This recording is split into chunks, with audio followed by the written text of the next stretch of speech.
I'm David Harper, 35 years old, a husband, a father, and, until recently, a believer in love and loyalty. My wife, Jessica, and I have been married for 10 years. We've built a life together: house, vacations, late-night laughs, and our incredible 7-year-old son, Ethan. I thought we were solid. Sure, the spark wasn't as fiery as when we first met, but that's marriage, right? It settles. It deepens. At least that's what I told myself. But the past 6 months had felt off. Jessica became glued to her phone. Every text notification pulled her focus away mid-conversation. Our family nights turned into her scrolling sessions.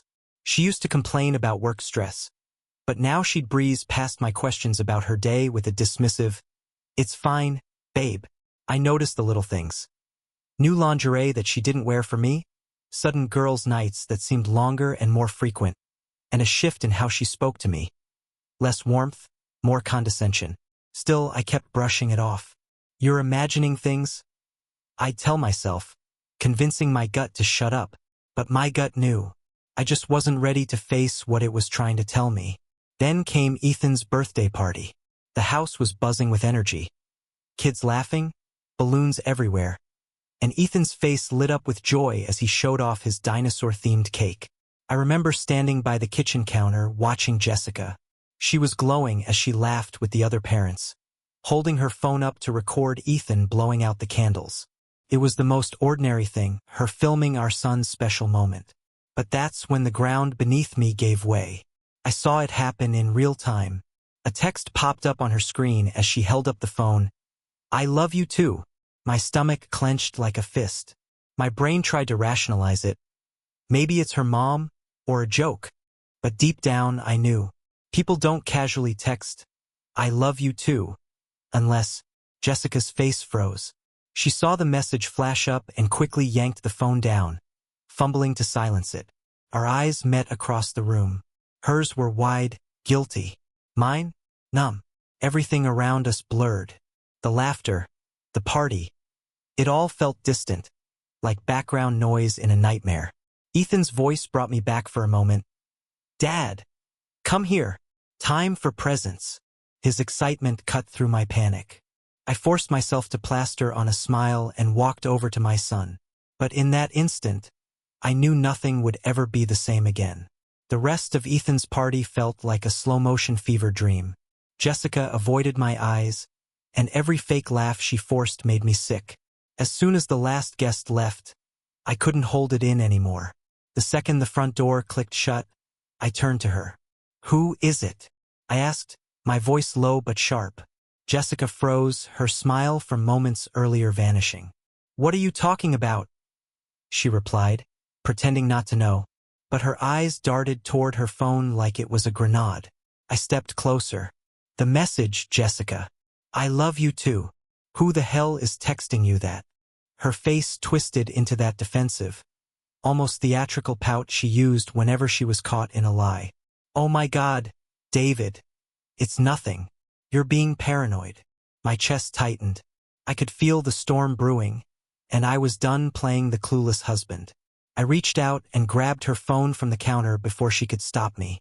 She gasped and lunged, but I was already scrolling through her messages.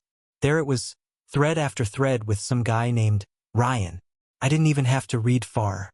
The top of the conversation was enough to set my blood on fire. Ryan: "Wish I could have kissed you goodbye this morning." Jessica: "You'll get your chance later, babe." Winking face. The messages didn't stop there. Every text felt like a dagger. Sneaky lunches, hotel meetups, plans to run away once the timing was right. And the worst part?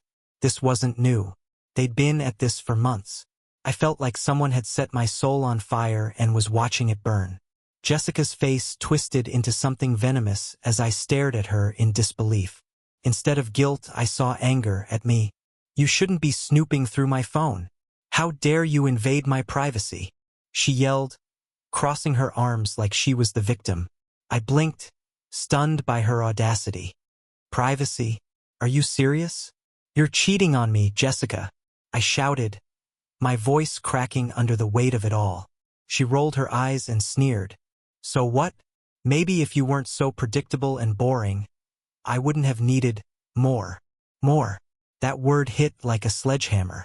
I staggered back, trying to process the level of cruelty coming from the woman I'd shared a life with. You're unbelievable, I whispered. I gave you everything, Jessica. Everything. She shrugged like I'd just told her the weather was bad. Well, maybe everything wasn't enough. My hands shook as I put her phone down. The betrayal, the lies, it was all too much. But something else was growing inside me. Rage. Not just at her, but at the sheer injustice of it all. She had shattered our family without a second thought, and she wasn't even sorry. That's when I made a decision. I wasn't going to let her walk all over me like a rug. If she thought I was weak, she was about to see just how wrong she was. Jessica stood there, arms crossed, practically daring me to react. The smirk on her face said it all. She thought she'd already won, that she'd walk away from this unscathed, maybe even with Ryan waiting for her with open arms. But I wasn't about to make it that easy. You think you can just blow up our family and get a free pass? I asked, my voice low but venomous. She scoffed and grabbed her phone from the counter, flipping her hair over her shoulder. I don't need to explain myself to you, she said, striding toward the living room like she was the queen of the damn house. I'll pack my things tomorrow. That's when something inside me snapped. I wasn't going to beg, plead, or chase after her. I'd wasted enough energy trying to make sense of her betrayal. Instead, I was going to make sure she felt the fallout of her actions, loud and clear. No need to pack, I said calmly. I've already handled that for you. Jessica stopped mid-step, turning back slowly. What are you talking about? I pulled my phone from my pocket and pressed play. The room filled with the sound of her texts. Every sickening message to Ryan that I'd recorded, read aloud by an automated voice app one downloaded earlier that day. Wish I could have kissed you goodbye this morning. I'm counting the hours until we can be alone again. Jessica's eyes widened as the messages continued. I watched the color drain from her face. The confidence she'd worn like armor shattered with every word. You bastard, she screeched, lunging toward me to snatch the phone. I stepped back and smiled. Too late, Jess. I sent this to your sister, to your parents, and to the group chat with all of Ethan's teachers and soccer moms. Her face went pale. The strong, self-righteous woman standing before me suddenly looked small, terrified. You didn't, she whispered. Oh, I did, I replied. You wanted to humiliate me? Ruin our family for some pathetic fling? Now everyone knows who you really are. Jessica's phone started buzzing like crazy. She fumbled with it, her hands shaking as notifications from her family and friends poured in. I didn't need to hear their responses to know they weren't sympathetic. She stared at me, breathing hard. For the first time in months, she didn't have a smug comeback. You've ruined me, she whispered. I stepped forward, meeting her gaze. No, Jessica. You ruined yourself. Her phone rang. It was her sister. I didn't care to stick around for her excuses or crocodile tears. I walked upstairs, leaving her alone with the mess she created. An hour later, Jessica packed a suitcase and stormed out. She left without saying goodbye to Ethan, without apologizing, without looking back. But I wasn't surprised. That's who she was, a selfish coward. The moment the front door slammed behind Jessica, an eerie silence settled over the house. It felt strange, almost like the calm after a violent storm. I stood there for a few seconds, letting it sink in. She was gone. For good. Ethan was upstairs, still playing with his new birthday presents, blissfully unaware of the war that had just ended downstairs. I took a deep breath, wiped my face, and went up to him. Hey, bud, I said, sitting on the floor next to him.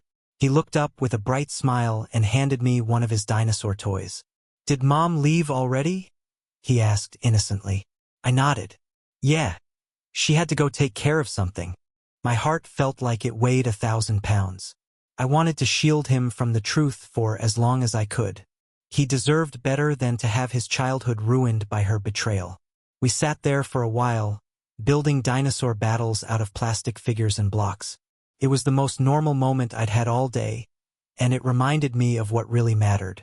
I wasn't just a betrayed husband, I was a father. Ethan needed me more than ever now. And I wasn't going to let Jessica's selfishness destroy his happiness too. The aftermath. In the days that followed, the fallout from Jessica's exposure was colossal. Her family was livid.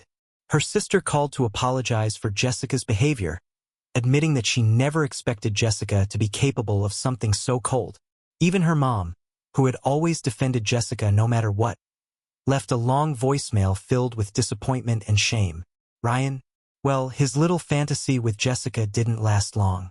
Word spread fast, and from what I heard, he dumped her once his friends and family found out about the scandal.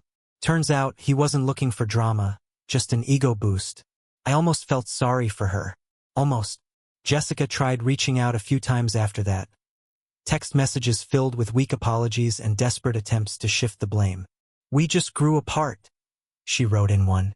"You're not perfect either." I didn't even bother responding. I was done playing her game. Instead, I focused on moving forward. I filed for divorce and started therapy, not just for me, but for Ethan too. I wanted to make sure he grew up understanding what real love and respect look like, even if his mom had failed to show it.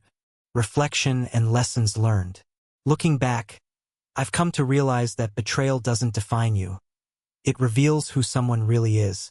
Jessica showed me her true colors that day at Ethan's birthday party, and I showed her mine too. I may have been broken in that moment, but I refused to stay broken. If there's one piece of advice I'd give to anyone facing betrayal, it's this. Don't lose yourself trying to make sense of someone else's lies. You're stronger than you think, and you deserve better than to live in someone else's shadows. Jessica thought she could destroy me, but she only made me stronger. And as for Ethan and me, we're doing just fine. I've learned that life doesn't end when someone walks away. It begins again, stronger and wiser. In the end, I didn't need revenge to win. I needed freedom, and I took it,